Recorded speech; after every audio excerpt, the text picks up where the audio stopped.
ruling making homosexual marriage legal in the state. U.S. District Judge Robert Shelby said the state had not met the legal standards required for him to issue a stay against his ruling. At least 20 people were killed in a spate of attacks across Iraq on Monday that included the seizure by gunmen of a television station, the targeting of Shiite Muslim pilgrims, and a desert offensive by the Army.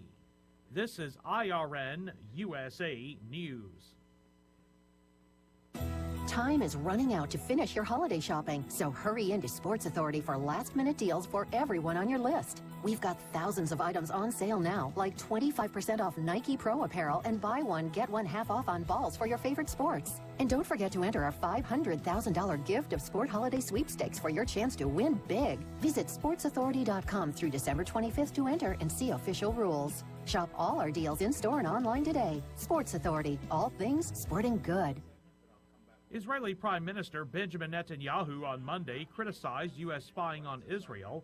He's the latest world leader to take aim at the National Security Agency's surveillance activities. Here's correspondent Hope Duggar. Prime Minister Benjamin Netanyahu, commenting on allegations the United States had spied on Israel's leaders, said Monday such activity was unacceptable and had no place in the allies' close relationship. Documents leaked Friday by former National Security Agency contractor Edward Snowden show the NSA and its British counterpart GCHQ had in 2009 targeted an email address listed as belonging to then Israeli Prime Minister Ehud Olmert and monitored emails of senior defense officials. Netanyahu said in broadcast remarks, quote, "With regard to things published in the past few days, I have asked for an examination of the matter." He did not elaborate on whether Israel intended to ask Washington for clarifications. With IRN USA Radio News, I'm Hope Duggar. The death toll for migratory bottlenose dolphins along the U.S. eastern seaboard in 2013 surpassed 1,000, and the body count from a measles-like virus that is killing them shows no sign of abating, according to marine biology officials. In business news, U.S. consumer sentiment reaches a 5-month high heading into the end of the year, and spending in November was the strongest since earlier in the year, the latest economic readings to foster hopes of a strong 2014. I'm Richard Stewart, IRN USA Radio News. In 2000, the U.S. national 1 minute debt was $5.6 trillion, and gold was $272 an ounce. By 2010, the U.S. debt was $13.5 trillion. Gold had risen to $1,421. Today, our government is projecting over $20 trillion of debt in the year 2016. Isn't it time? You own gold? You can't control federal spending, but you can control where you put your investment dollars. Goldline has safely delivered billions of dollars in gold to its clients for over 50 years. Diversifying with gold is a smart strategy. Call Goldline today to receive your free investor kit. 800-319-9027. Stand by, 15. Ask them about payment options and read Mike's their hot important now. risk information to see if buying gold is right for you. Use your credit card for safety and convenience. Don't wait. Call Goldline today. 800-319-9027. 800-319-9027. You're up.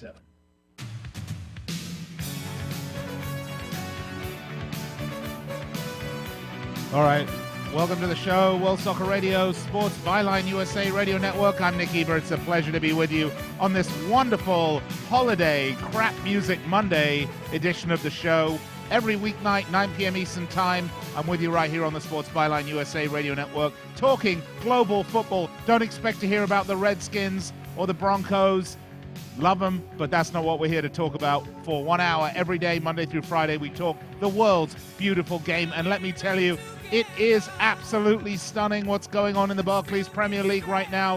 What a title race we have. We're going to talk about that during today's show. The question I ask you, can Liverpool win the title as they currently sit top of the table? If not, who do you think will? We're going to be joined by Kartik Krishnaiyer from World Soccer Talk and ask just those questions. Also, let's talk about Andre Villas-Boas. He's gone from Spurs. They win without him doing things that he just didn't want to do. Hey, maybe Andre Villas-Boas really did suck as a manager. What do you think? 800-878-PLAY. 800-878-PLAY. I'd love to get your take on that. The big match of the weekend was a major snooze fest today. We're going to discuss that as well, I guess. It was a big match, a big letdown, that's for sure. Also, lots of discussions about Malky Mackay at Cardiff. We've certainly expressed our opinions here on this show.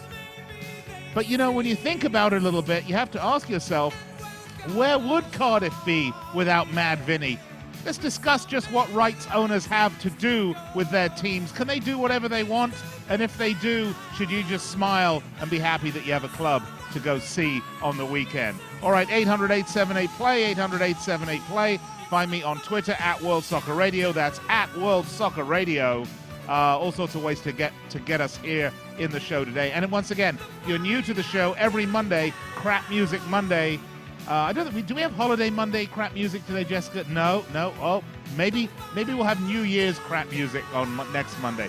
All right, so many matches in the Premier League as we get into the it's no longer heavy petting. We're really just getting down and dirty this week in the Premier League. There are matches fast and furious. We're going to talk about it all on World Soccer Radio. Big hello to our men and women in uniform listening around the world on American Forces Radio Network.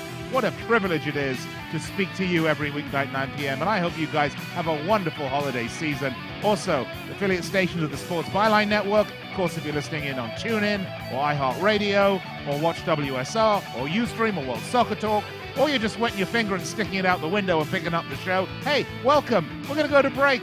We will be right back after this, so don't go anywhere. When you work out, you give it your all. At the gym or outdoors, it's intense, impactful. Sounds nonstop. good. You need a headphone that keeps up and won't fall out. With iSport, you get pure monster sound, a comfortable fit, wash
Facebook or follow us on Twitter at Sports Byline USA. You can also see the latest news in the world of sports, learn about upcoming contests and giveaways, plus catch up on guest info. 15. So you never miss a moment with the Mike's favorite hot. names in every sport. Football, basketball, baseball, MMA, and more. No matter where you are in the U.S. or around the world, you can stay connected to the hosts and fans 5. who love what you love. So check us out on Facebook and Twitter at Sports Byline USA. On my wayward son, there'll be peace when you are done. What a great choice for Crap Music Monday, Jessica. Really, that really, Carry On My Wayward Son, that is just almost the definition of crap music to me. And some people love it, by the way. But mind you, I guess people like some of the nonsense I hear today. Danny loves electronic dance music. I can't. Oh, whatever. All right. Welcome back to the show, World Soccer Radio, Sports Byline USA. It is the Crap Music Monday edition, of course, so that always makes it for just that little bit more fun every Monday on the show. Look, we got so many topics to get to. We want to talk about the big match today, which was between Arsenal and Chelsea. It was a boring one. Let's talk about the title. I gave you everything. But, you know, a story crossed my computer earlier today, and I just felt we should just take a brief breather from the Premier League for just a second and talk about some of my favorite crooks in the world, some of my favorite mafia dons. You know who I'm talking about. I'm talking about our good friends at FIFA. Jessica, we have some special music for them, right?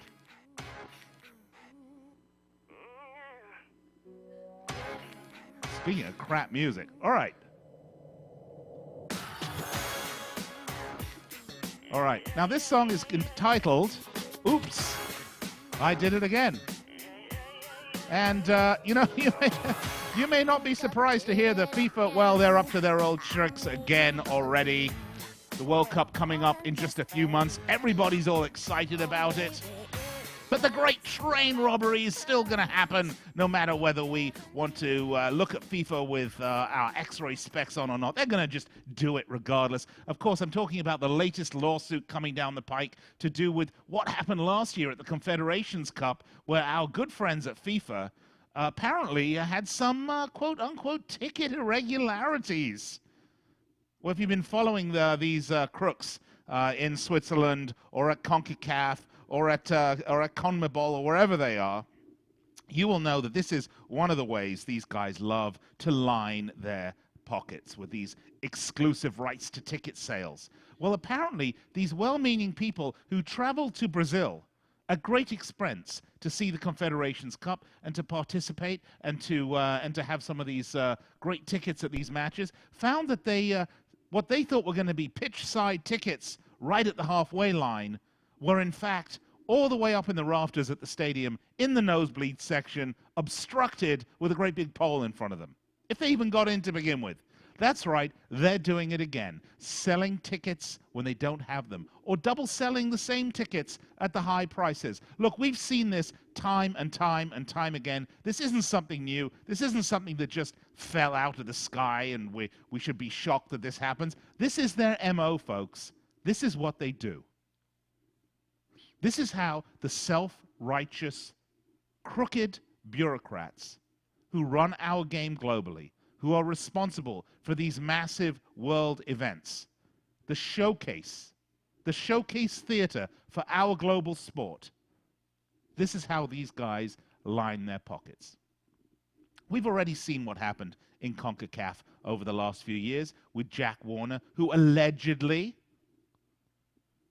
converted CONCACAF assets, as in the João Havelange Center of Excellence, into his own name, and had CONCACAF and FIFA pay for it while he pocketed the profits and kept the asset. I mean, the brazenness of the alleged crimes here are incredible, and we're just seeing it continue. If it's not Jack Warner, it's these blokes out in Brazil with the ticket sales. It doesn't end, folks. Anytime you get big money and third world mentality, you get corruption at the highest level. I, for one, have been critical in the past that U.S. soccer has a tendency to want to keep everything in its back pocket. But I can tell you, I would love to see FIFA move to New York, where it has some responsibility, where there are some laws that it would have to be, some jurisdiction with responsibility and a legal system that will require people to answer to a reasonable authority. If not Switzerland, maybe London or Paris. But they hide in Switzerland behind these laws. They can change them and make and adjust them and do what they want with them, and they get away with robbing our game. This isn't their game. This is our game. And of course, they use the size and the scope of these events as cover to laugh all the way to the bank. All right, enough of FIFA. We've got plenty of time coming up in the summer that we're going to talk about it, FIFA and the World Cup. 800-878-PLAY, 800-878-PLAY. Love to hear from you. What do you think about these issues? I, for one, just cannot stand these guys. I think we need to just give them a good old rooting. FIFA need a massive enema is what they need. A massive truth and honesty enema. And then let's put in some reasonable people in charge of it so that we can trust the body that runs our game. All right, big match today. It was Arsenal. It was against Chelsea, of course. This was the match. Danny was on here on Friday talking about how this was the definitive match, the match that was going to decide everything. It didn't really decide much, except that, weather conditions play a lot in whether a game is interesting or not. And quite frankly, this game just wasn't that interesting. It was 0-0, nothing much happened. And I'm looking at my predictions, by the way. I predicted that Arsenal would win this game, but I thought they would win it or have a draw. And of course, it ended up that it was a draw. It was a big letdown, folks. I mean, you know that I've given the announcers on NBC a lot of stick, and they did it on Fox, and they did it on ESPN. Whenever there's an exciting match, they come out and they say, oh, what a great advertisement for the game. And I hate that, by the way. I hate that. Like the game needs an advertisement at this point. This is the world's most popular sport. The Premier League is the most popular sports league on the planet. It doesn't need an advertisement. Some games are fun and exciting, an edge of your seat. Merseyside Derby comes to mind. Other games, well, they're a snooze fest. Arsenal-Chelsea 0-0 comes to mind. By the way, seen a lot worse 0-0 draws too, in fairness. And I've seen some cracking 0-0 draws. But the fact of the matter is, when they say advertisement for the game, this one probably wasn't. But it certainly was big, and it certainly was important. But did it tell us anything new? You know, what it told me is that this title race is very, very, very close. And that here we are, coming into Christmas, Liverpool on top of the Premier League. And a lot of people are looking at this. A lot of people don't remember the last time this happened. It actually wasn't all that long ago, by the way. It was 08-09. Liverpool were top of the Premier League coming into the Christmas season. They didn't go on to win the league, obviously, because they've never won the Premier League. But is this their year? Could it happen this year? What do you think? 800-878-PLAY, 800-878-PLAY, or send me a tweet at World Soccer Radio. Love to hear from you. When we come back, we're going to speak to Kartik Krishnaiyer from World Soccer Talk, and Kartik is going to give us his take on all these things, so you certainly want to stay with us here as we get into some of the details with this situation. But right now, we have Liverpool on top of the Premier League, although, not by much. I think it's like 4 or 5 points separate all the teams at the top of the table. This title race is wide open.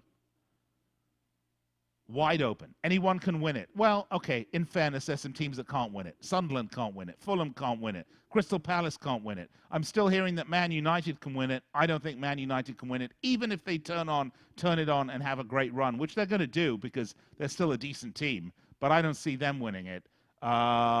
If we look at the top, 30 points for Newcastle in 6th place. Liverpool on top with 36. There's 6 points separate them. Man United have an 8-point separation. That's almost getting out of touching distance. I suppose statistically, of course, they're still in the game. And then right beneath Man United is Southampton. It's a very, very strange table today. I don't know if you had asked me at the beginning of the season if I thought come Christmas time the table would look like it does. I don't think, if you said to me, Nick, would Liverpool be top of the table come Christmas, I would have said no way. No way. So it is just real that we have to ask ourselves if they're title contenders. Give it a thought. We got to go to break. When we come back, we're going to join up with Kartik Krishnaiyer from World Soccer Talk, get his take on it. And I tell you, I'm not sure Liverpool, well, they're title contenders, but I don't know if they're going to win it this year. I've got my opinions. He's got his. We'd love to hear from you at World Soccer Radio. That's a Twitter handle, or find me on the web, facebook.com/World Soccer Radio, right? I'll remember it. I'm old. What can I say? All right, time to go to break. Be right back.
Hey, Jessica, play some Bread. That's fantastic.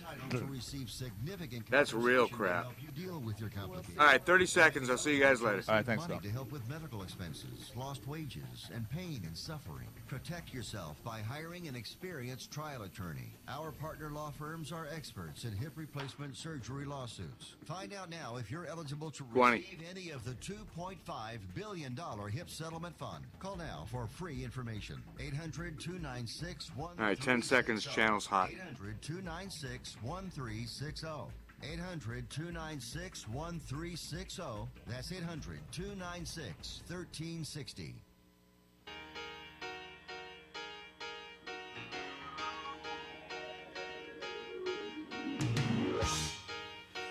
All right, Jessica, who is this, foreigner? That's what I thought. All right, welcome back to the show, World Soccer Radio, Sports Byline USA Radio Network. It is, of course, Crap Music Monday. It's as cold as ice. I know across many parts of this great nation of ours, it is cold as ice. And, of course, if you're listening on American Forces, God knows where you are. I'm sure it's cold and unpleasant wherever you are. But I want to thank you for your service. Hope you enjoy the show. We love to bring you this show every weeknight, 9 p.m. Eastern Time. All right, so the Barclays Premier League, obviously the discussion, 800-878-PLAY, 800-878-PLAY. Today, the perennial snooze fest. However, the question before the break, as we sit now coming into Christmas for the first time since 08-09, and really only the fourth time in, nearly 15 years, Liverpool are top of the table coming into the Christmas season. Are they title contenders? Let's go to the guest line and join up with a very special guest, regular contributor to the show. You can find him at World Soccer Talk, Mr. Kartik Krishnaiyer. Kartik, what say you? Can Liverpool win it? They certainly can win it. They wouldn't be my favorite to win the title, but they certainly can win it. They're going to need to stay fit from here on out, and they're going to need to get Danny Sturridge back and firing on all cylinders when he recovers from his injury. You know, everybody talks about the depth on this team, and in fact, I had a bit of a tweet back and forth with someone today, and I'm just going to read you what he said to me because it was interesting. His name is Vasim Khan 12. He said, Liverpool minus Suarez equal Leeds United, playing well in the championship but never end up tops. And, you know, and I pointed out that, you know, you're dismissing the fact that when Luis Suarez was not playing, Daniel Sturridge, who, by the way, has 9 goals on the season, is still one of the Premier League's top scorers, was picking up the slack. So up front, I think Liverpool have plenty of depth. I think the thing that surprised me, Kartik, is the way that Jordan Henderson has stepped up to the plate, and he's managed to really read Suarez's runs and his moves, feeding some beautiful balls to him, really almost like a young Steven Gerrard, very much in that mold. That's great. Coutinho's still got some bulking up to do, I think, as wonderful of a player as he is. Of course, Lucas Leiva's fantastic. Joe Allen's still a big question mark. And I think defensively they're a bit suspect. So I think Liverpool's problem actually is in the back, not necessarily in the middle or up top. And that's where I think it'll hurt the title. It'll hurt them in the title race going forwards. Yeah, as far as Jordan Henderson's concerned, he seems to play better when Stevie Gerrard is not in the side, and this is something that I know Brendan Rodgers it's probably bugging him because it seems as if Henderson has more freedom to go forward and an ability to link up with Suarez and Coutinho more regularly when you have Gerrard out of the side. Part of it is that Gerrard plays a lot of long balls that bypass Henderson in midfield. That's always been his style, of course. And now, and Henderson's doing that right now himself, isn't he? Well, yeah, true. And Gerrard is sitting deeper this season than we've ever seen him sit in a Liverpool shirt. So I think defensively the issues regarding the center backs continue to be persistent, but Sakho has gotten better. Yep. He's gained in confidence. He's acclimated to the league. I still think Kolo Touré is fantastic cover back there.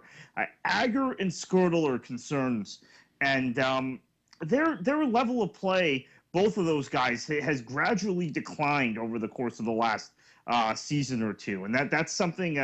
If you're looking for some more depth, Andre Wisdom's been loaned out to a championship club. I know Brendan Rodgers eventually wants to move him to center back, even though he's come up through Liverpool's system as a right back. maybe there's a short-term signing of some sort to get more central defensive cover in January. Well, I think Agger and Skirtle are players that are not suited to Brendan Rodgers' possession out of the back style. And the fact that the defensive line of Liverpool under Rodgers presses a lot higher than they did under Kenny or, before then even. And that's a problem. That's a problem for these players. I think they're still good defenders. I just don't think they're necessarily that well suited to the system. But in the long haul, it's great. I mean, I'm getting some tweets in here. I've got a pretty interesting tweet. Says that bigger surprise, Liverpool in first or Man United in 8th and 8 points out.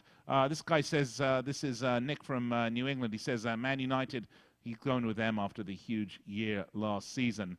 Oops. I think, I wonder what happened. What was that? That was very strange. Don't know. Apologize for that. I don't know what that was. Some strange sort of ethereal music from the aliens. Kartik, are you with me? I am. Okay. All right. Very strange. All right. So anyway, so I was saying that it's interesting, but yeah, I think that's the issue. Although Liverpool, of course, have two huge games. They are playing against Manchester City away. They're playing against Chelsea away. These are two huge games. I actually think they're going to take points on these games, whether they take a draw on each or they take a draw on one and lose the other. I don't think they're going to stay top of the table, but they're going to stay in the top four within very, very close striking distance of the top. That's the way I see it. How see you? Yeah, I think they have a chance to take points in both games. The game at Chelsea will be more difficult because Mourinho is going to sit deep, try and break them down on the counter. I think the game against Manchester City, Liverpool should get a point, maybe get all three based on the number of injuries Manchester City has. Look at Everton's upcoming fixture list. They could be sitting top of the table pretty soon. Sunderland, Southampton, and Stoke, right? Yes, those are their next three matches, and that's. That is a great credit to Roberto Martinez. Although I feel bad for David Moyes that he's moved on to Manchester United. Martinez comes into Everton. I was at an Everton pub. I told the story on the EPL Talk podcast a week ago. I was at an Everton pub last week, and every single person there who's a Scouser, Evertonian, said, you know what, Moyes did great for our club, but it was time for him to go. The football was dire. We love Martinez. He's a much better manager. That's gotta hurt David Moyes. Right. That's even being discussed in that fashion. Well, I mean, it's just inevitable, isn't it? I mean, I think as good of a job, we're changing the subject here a bit, but, as good of a job as Roberto Martinez has done, there's some things I really think he's done well, but I think a lot of that is paper mache. These walls are not as strong as you think they are because they have some of their most influential players. I mean, we're talking about Romelu Lukaku, we're talking about Deulofeu. I mean, these are lone players. Right, Barry also. Yeah, right, and they're going to have to go back at some point. And the better they do at Everton, the more likely it is they're going to go back sooner rather than later. Now, obviously, Lukaku, we know, is on a season-long loan regardless. But you have to look at this situation and say, it's great. They may have a great year, but maybe next year the loan players aren't going to be quite as good, and it's going to be hard to build a sort of the sort of stability that David Moyes built with this club, dealing more within his means than maybe what Martinez is doing in terms of going out and bringing in loan players, essentially, borrowing people's Ferraris to run a race on. Which is really what he's doing. By the way, credit to him. I mean, I like that. That's out of the box thinking. But the most important thing that he's done at Everton, and this is a really big difference, and this is some of the problems that David Moyes is having at Manchester United. The biggest difference is that he takes the approach for every match that Everton go to, we are in it to win it. We're not here to get a point. We're not here to play some strategic game looking over a 38-game season. Every match is a reset of the slate. Every match we're here to win. We're going to come out to play positive football. I'd rather go down 4-1 than 1-0. Yeah, certainly. And that is a real treat, both for Everton fans, who I want to say I think have an enormous respect for Martinez with that approach, because they understand it. They understand that they want to see him fling this little sports car around the turns just as fast as they can, because they know they'll never win the race in the long run, right? And that's exactly it. Okay, I'm at this pub last week, and every single Evertonian, Liverpoolian, Scouser, however you want to describe them, told me we're not going to win the league. We're not going to compete with the Manchester Uniteds, the Manchester Cities, the Arsenals, and long term even with their local rival with Liverpool.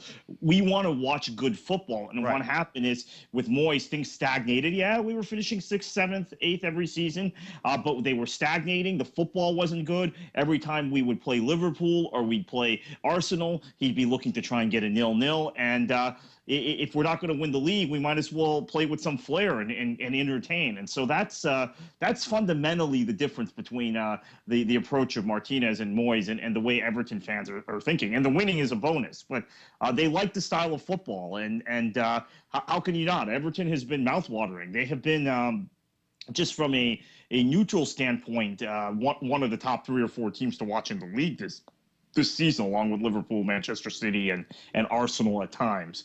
Certainly not Chelsea, though. Right. They're not one of the teams to watch. We're going to get to that in a minute. But yeah, the point is well taken. And the difference here is that David Moyes has a very strategic approach to football. He has a very strategic approach to the 38-game season. He is not a gambler like Roberto Martinez is. And he's gone to a big club like United, where I think they like that conservative, thoughtful, strategic approach to the season.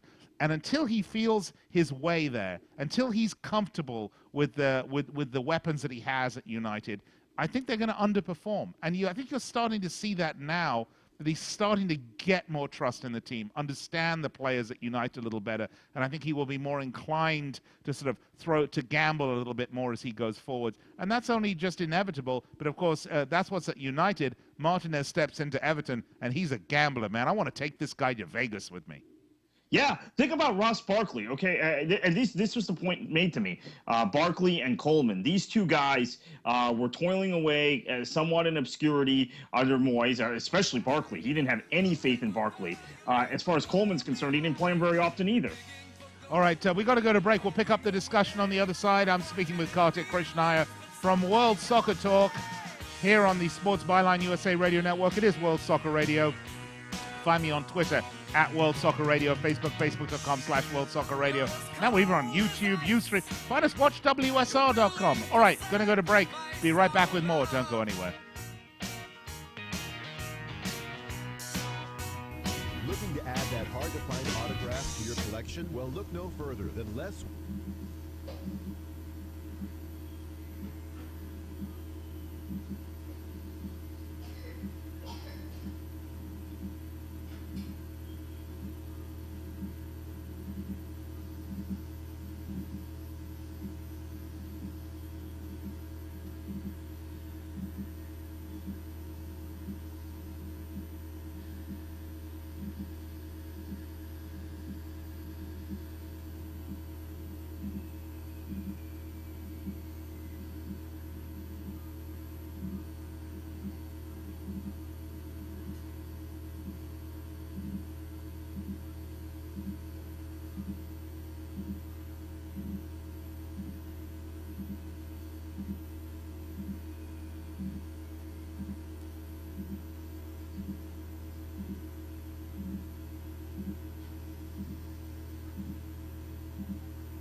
I promise it'll change your life.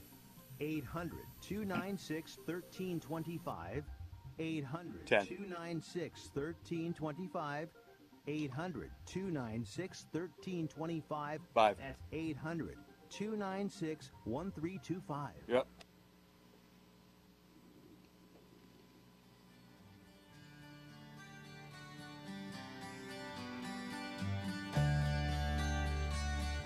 All right, welcome back to the show, World Soccer Radio on the Sports Byline USA Radio Network. Once again, great to be on American Forces Network as well, speaking to our men and women in uniform, as well as, of course, TuneIn.com, iHeartRadio.com, WatchWSR.com, WorldSoccerTalk.com.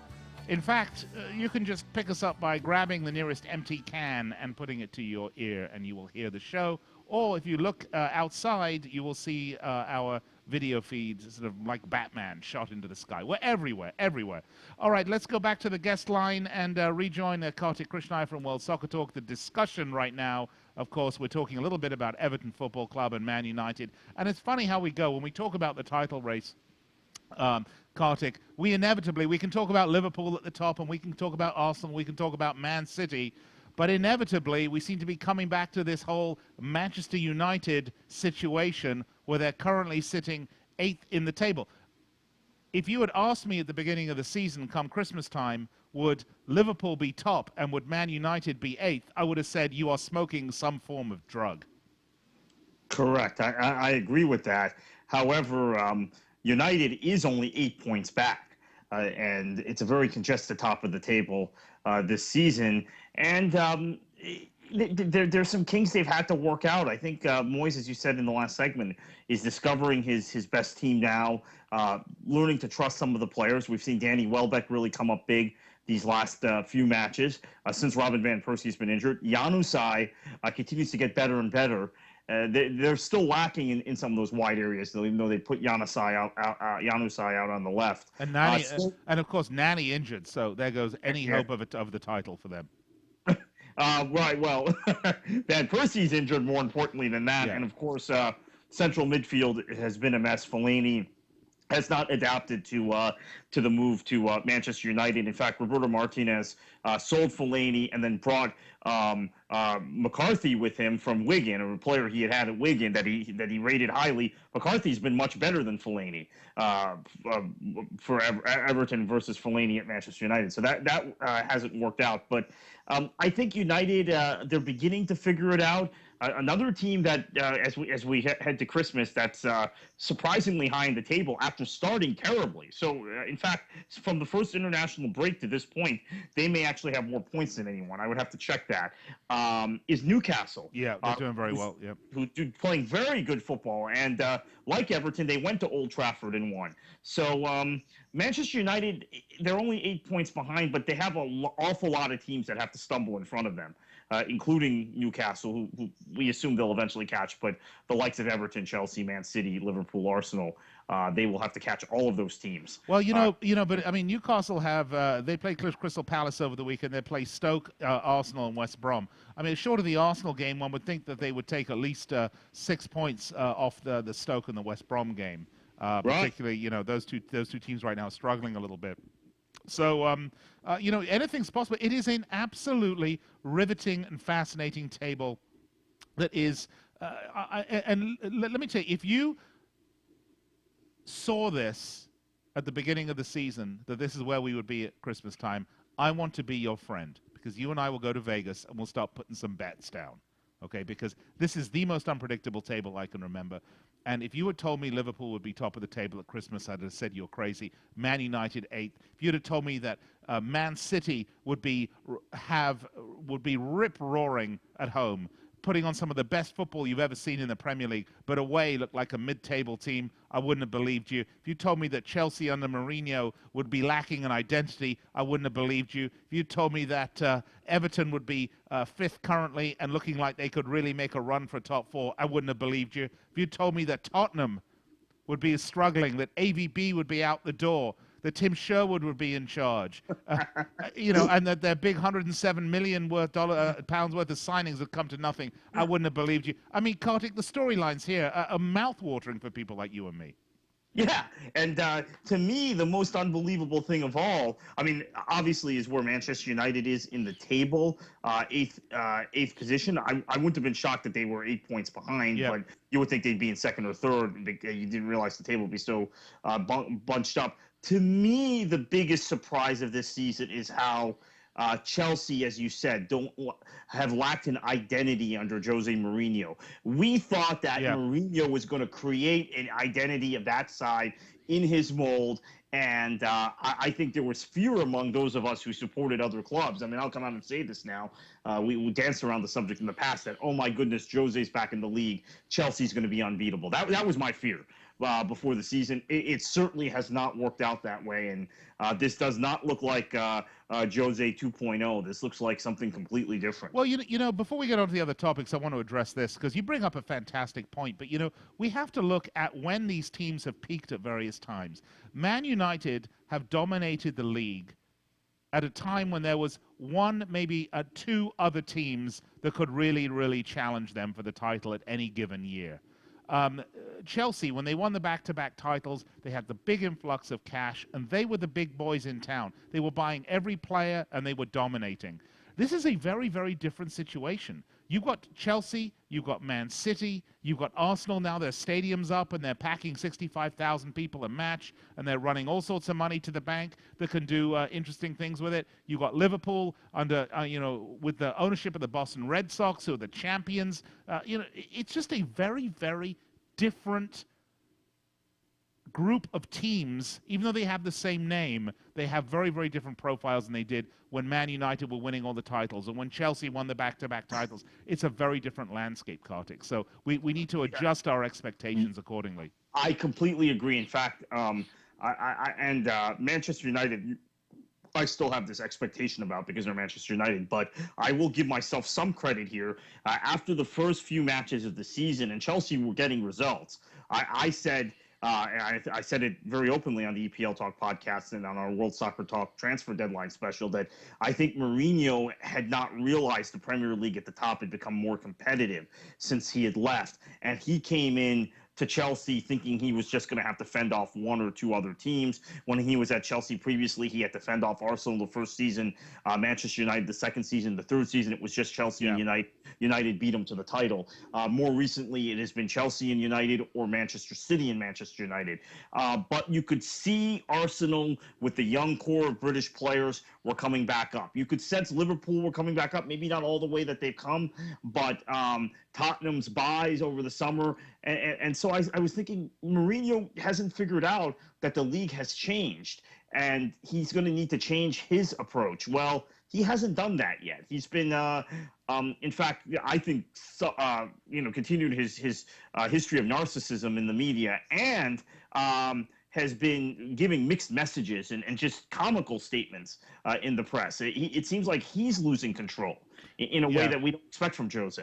Well, I don't know that I buy that, actually, Kartik. I think Jose's been Jose. I think he's just he's a slightly older Jose. He's more comfortable with himself. He doesn't feel like he needs to prove himself anymore. So I think he's playing the games when he needs to play the games. But look, the biggest single problem that Chelsea have is that they have all the money and they got some great players, but they are missing the one asset that teams search high and low for. He is missing that reliable goal scorer. I mean, he alluded to this the other day when he was interviewed, but that is something that any team that's going to win is going to have it. City have it with Aguero and Negredo. Man United have it with Robin Van Persie, although he's injured. Liverpool, obviously, Luis Suarez and Daniel Sturridge. If you want to, Arsenal with Giroud. If you want to make that run, if you want to win the title, if you want to come tops, you've got to have that. Didier Drogba, which is who he had before, that was the reliable goal scorer. He doesn't have one. They're going to have to find one. And if they're going to splash cash, I think they're going to splash whatever they have to do to bring in one that's really going to move the meter. Right, and Drogba was a guy that statistics are sometimes misleading. Guys will get 25 goals in a season because they score in bunches against the likes of Stoke and four against Norwich, yeah. Right, or Norwich, right, like Suarez. Well, Suarez scores against everybody, so true. But Drogba always scored in big games. You remember that? Yep. If they were playing Arsenal or Manchester United, he would inevitably score a goal. he may not have done as well against the Stokes. I would have to look at his record, but they don't have that killer instinct, that cutting edge, that, if you had Drogba out on the pitch today, one of those counterattacking opportunities, he would have buried him. I mean, he would have found a way to get a goal in this game today. And I'm sorry, Torres makes great runs off the ball, but what you're looking for him is the ball in the back of the net. Etu is great, but he's just really not there. Demba Ba's not up to the quality. So I feel for Jose because he's not quite got all the bits that he needs, and I think everybody recognizes that. So that for me, I'm not prepared to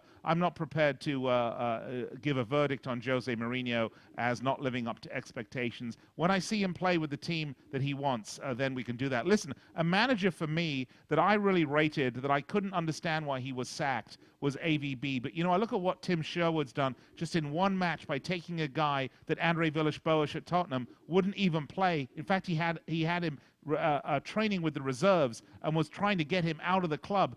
Emmanuel Adebayor comes in, scores 3 goals in 2 games when your big money players like Soldado can't get it done. Maybe this is telling me that really Andre Villas-Boas is a lousy manager, and maybe he really isn't that good of a manager and needs a lot more seasoning. Every other manager has had problems with Adebayor. He's a head case. Maybe he didn't treat him the right way. Maybe he should have just gotten rid of him in the summer rather than had him train with the youth team and the reserves.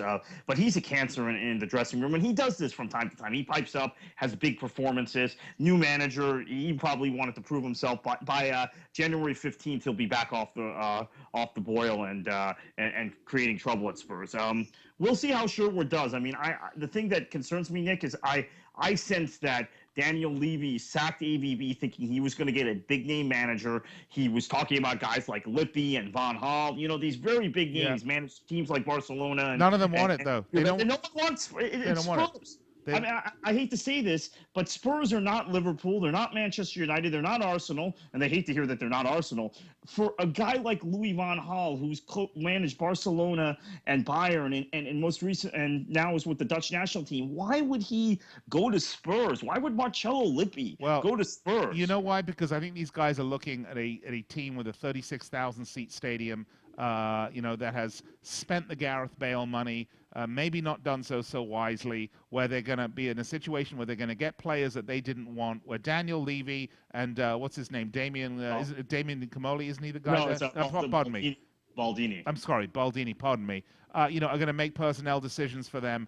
And, they just say, no, thank you. By the way, let's go to Cardiff, though, for a minute, where Malky Mackay apparently will be staying in charge for the immediate future. Look, I don't think Vincent Tan's handled this well. I don't think he understands the media or football fans or anything like this. But, people need to just back off this guy, because if Mad Vinny wasn't there wouldn't be a Cardiff football fan. So fans should be thankful that he's changed the color from blue to red. They should go out and buy that red kit. They should be singing his name in the stands. And if they feel that, maybe Malky Mackay's getting a bum deal, maybe there's other ways to express their displeasure about it. But I'm telling you, one thing Malky Mackay will never do will bring in the millions of dollars that Vincent Tan did to keep that club going. And I think sometimes in this discussion about owners, whether it's Asim Alam, whether it's Vincent Tan, we forget these guys are saving these football clubs, and they're trying to drag them kicking and screaming into the modern age of marketing. 30 seconds on that one. Yeah, well, in Asim Alam's case, Hull City was gone. Yeah. They were going to be gone in a couple of weeks if he hadn't stepped up. And he lives in Hull. That's why he did it. He did it for the community. In Tan's case, the previous owners of Cardiff City were thieves. So he's handled this all wrong, Vincent Tan, but he did save that club as well. Yeah, and I think he's getting a bum rap from the fans. I think they need to back off him. He's made mistakes for sure. Give him a chance to learn to understand fan culture. Kartik Krishnaiyer, World Soccer Talk, always a place you can get fan culture. Thanks so much. We've got to go to break, and we'll be right back to wrap it up here on World Soccer Radio.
All right, welcome back to the show, World Soccer Radio, Sports Byline USA. I'd like to thank Kartik Krishnaiyer from World Soccer Talk for coming on, as he does on a regular basis, by the way. He's with me at least once a week. A great guy, really knowledgeable about the game, great opinions.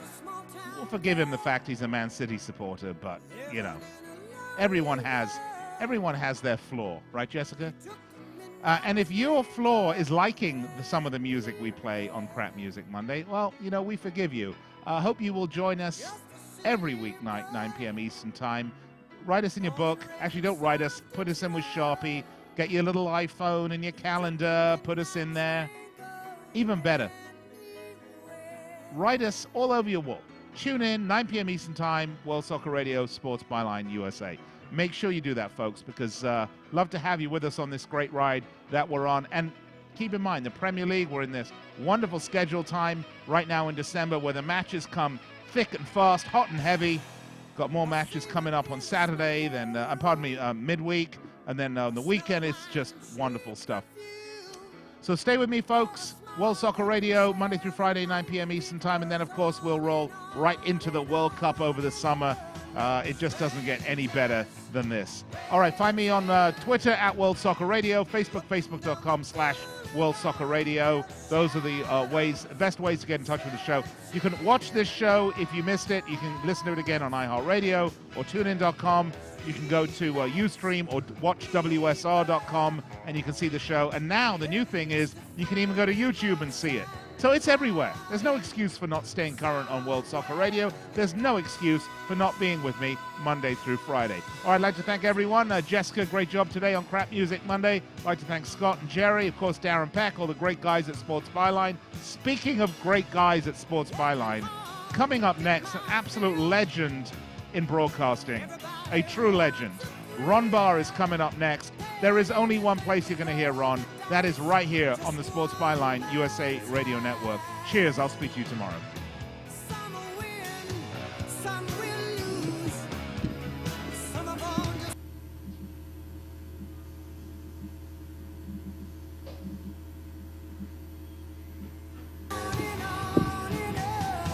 Kill the mic. Thank you.